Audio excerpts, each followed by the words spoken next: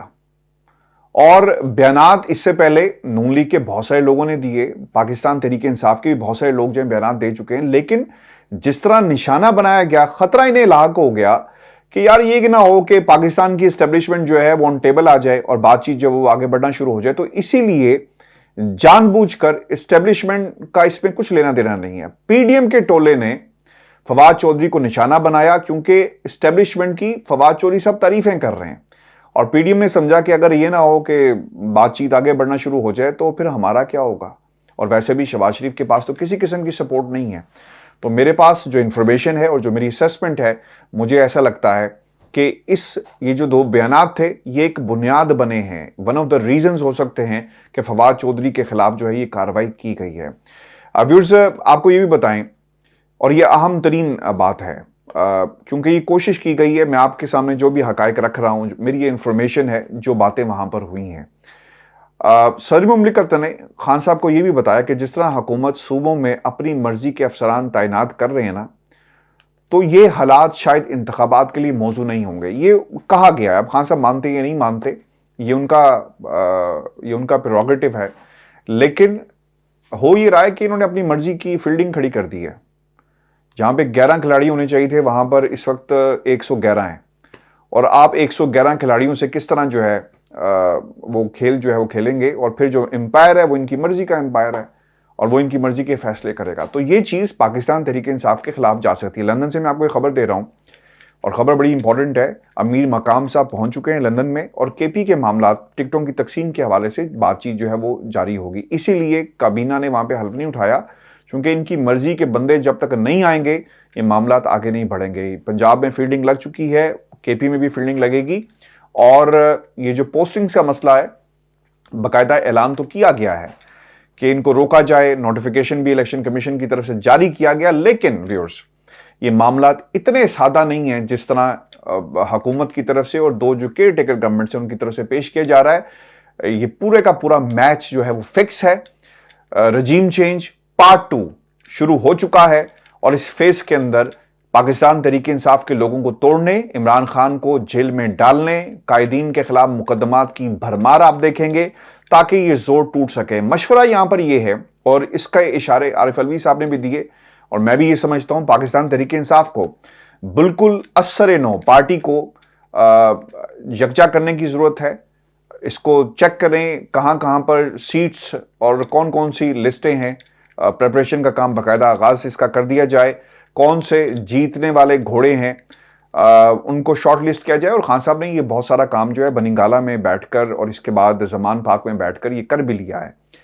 ان کی تیاری ذرا بہتر ہے، نون لیگ کی تیاری جو ہے وہ اتنی بہتر نہیں ہے. وہاں پر دیکھنا یہ ہوگا کہ ان کی طاقت کون بنتا ہے، دو کیئر ٹیکر گورنمنٹس کیا رول جو ہے وہ پلے کریں گی. اور آپ دیکھیں گے کہ پنجاب کے جو وزیر اعلیٰ صاحب ہیں، گو کہ جو میں نے پچھلا ویلاگ کیا پروگرام کیا اس کے بعد مجھے جو فون اور جس قسم کی کنفرنٹیشن کا سامنا کرنا پڑا اور کچھ لوگوں نے تو ناراضگی کا اظہار جو میرے منہ پہ بھی کر دیا اور اچھے الفاظ میں نہیں کیا کہ آپ نے محسن نقوی صاحب کے ساتھ کام کیا اور آپ کو یہ باتیں نہیں کرنی چاہیے تھی. میں نے تو خیر سچ بولا ہے اور سچ بولنا چاہیے کیونکہ یہ باتیں ان کے بارے میں پاکستان کا سارا میڈیا کر رہا ہے. اگر ہم نے اس کی صرف اور صرف ایک ریفلیکشن دکھائی ہے تو میرا خیال ہے کہ یہ کوئی زیادہ برا ماننے والی بات نہیں ہے. کیئر ٹیکر گورنمنٹ جو ہیں وہ اپنا کام کرتے ہوئے دکھائیں گی. وزیر اعلیٰ پنجاب جو ہیں وہ زیادہ تر وفاق میں بیٹھیں گے اور پھر شہباز شریف صاحب سے بھی مبارک باتیں جو ہیں وہ وصول کر رہے ہیں. ویورز آپ کو یہ بھی بتائیں کہ زمان پاک میں رات گئے ایک انتہائی اہم اجلاس ہوا ہے. فواد چودھری کی گرفتاری سے پیدا ہونے والی صورتحال اور صدر مملکت کی زمان پاک میں اہم ملاقاتوں سے حاصل ہونے والی اطلاعات کے بعد چیئرمین تحریک انصاف عمران خان کی زیر صدارت پارٹی کے سینئر رہنماؤں کا مشاورتی اجلاس ہوا اور یہ کافی دیر تک جاری رہا. اجلاس میں پرویز خٹک، اسد کیسر، زبیر نیازی، شوکت ترین عمر ایوب، مراد راس، فاروق حبیب، حماد اظہر اور دیگر پنجاب کے جو رہنما تھے وہ شریک تھے۔ عمران خان نے صدر کے خدشات مزید گرفتاریوں، الیکشن کے مؤخر ہونے اور چیئرمین کی نااہلی اور گرفتاریوں کے ایشوز پر رہنماؤں سے جو ہے وہ مشاورت طلب کی اور اپنی رائے جو ہے وہ پیش کی۔ عمران خان نے صوبائی اسمبلیوں کے انتخابات کی تاریخ نہ ملنے کی صورت میں عدالتوں سے رجوع کرنے کی ایک حکمت عملی، اس پر بھی تبادلہ خیال کیا گیا ہے۔ ذرائع یہ بھی بتاتے ہیں کہ صدر کے مشوروں پر عمل کرنے اور اتفاق رائے جو ہے وہ ایک پایا گیا ہے اس گفتگو کے اندر، اور فیصلہ کیا گیا ہے کہ غیر جانبدار نگران حکومت اور متنازع افسران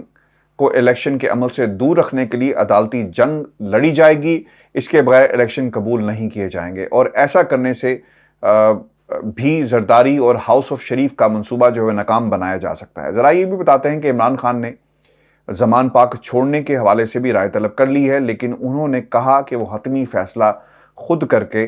پارٹی کو جو ہے وہ آگاہ کر دیں گے۔ ویورز، آپ کو اسلام آباد سے بھی خبر جو ہے وہ میں شامل کر لوں۔ سازشی ٹولے کی ایک اہم میٹنگ ہوئی ہے، غیر قانونی حکمت عملی پر مشاورت کی گئی ہے، قانونی انداز میں مشاورت کی گئی ہے۔ عمران خان کے ساتھی فواد چودھری کی گرفتاری کے بعد اسلام آباد میں وزیر اعظم شہباز شریف اور آصف زرداری کی اہم ملاقات ہوئی۔ ملاقات میں اسحاق ڈار، ایاز صادق، سعد رفیق اور سینیٹر سلیم مانڈی والا بھی موجود تھے۔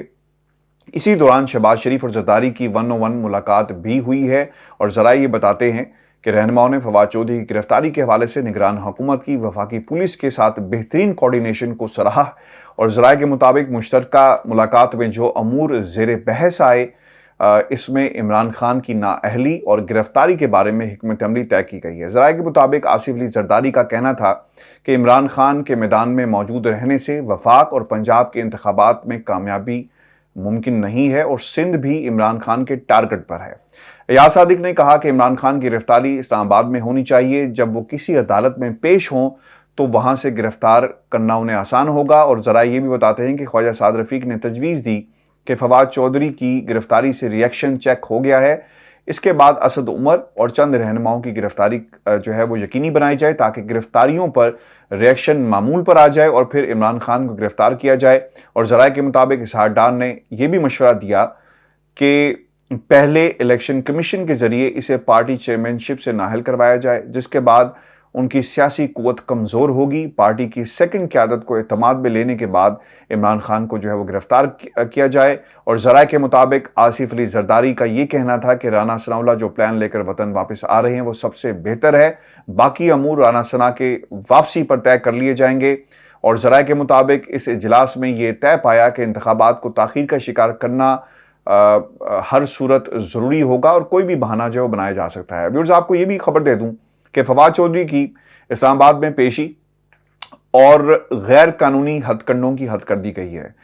کچھ لوگ، ایک تو پہلی بات یہ ہے کہ انہیں پمز ہسپتال لے جایا گیا، چونکہ مجھے پروگرام کے آخر میں یہ بات یاد آ گئی اور بہت ہی اہم تھی کہ اسلام آباد کی پولیس کو کیسے معلوم ہو گیا کہ فیصلہ کیا آنا ہے۔ اور پھر سب سے اہم بات یہ ہے کہ جب انہیں نامعلوم مقام پر منتقل کیا جاتا ہے تو دو نامعلوم شخصیات، یعنی جو نظر نہیں آتی لیکن وہ بولتی ہیں، وہ فواد چودھری صاحب کے پاس آ گئی اور انہیں ڈی بریف کرنے کی کوشش کی، مگر فواد چودھری صاحب نے ان سے بات کرنے سے انکار کر دیا، اور وہ نامعلوم افراد اس لیے فواد چودھری پر غیر قانونی دباؤ نہیں ڈال سکتے تھے کیونکہ انہوں نے تھوڑی دیر بعد عدالت میں پیش ہونا ہے، کیونکہ عدالت سے پہلے ڈی بریفنگ جو جاری ہوتی ہے۔ مجھے ایسا لگتا ہے کہ یہ جو لوگ آئے تھے اور جو میرے سورسز کنفرم کر رہے ہیں، شاید وہ چاہتے ہیں کہ کہیں نہ کہیں فواد چودھری صاحب کو کمپرومائز کر لیا جائے، لیکن جو بنیاد بنائی گئی کہ فواد چودھری نے ماضی میں بہت ساری پارٹیز کو جو چھوڑ کر وہ عمران خان کے ساتھ آئے تھے، مجھے نہیں لگتا کہ فواد چودھری ایسے موقع پر عمران خان کو چھوڑیں گے۔ عمران خان، فواد چودھری جو ہیں عمران خان کی ٹیم کا ایک بہت بڑا حصہ ہے، اور خان صاحب نے آج جو پوری پریس کانفرنس کی ہے وہ فواد چودھری صاحب کے حوالے سے کی ہے، تو یہ صرف اور صرف ہتھ کنڈے ہیں۔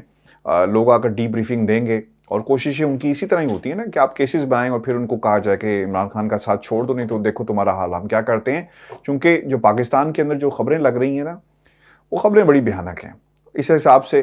کہ کہا جا رہا ہے کہ اگر فواد چودھری کو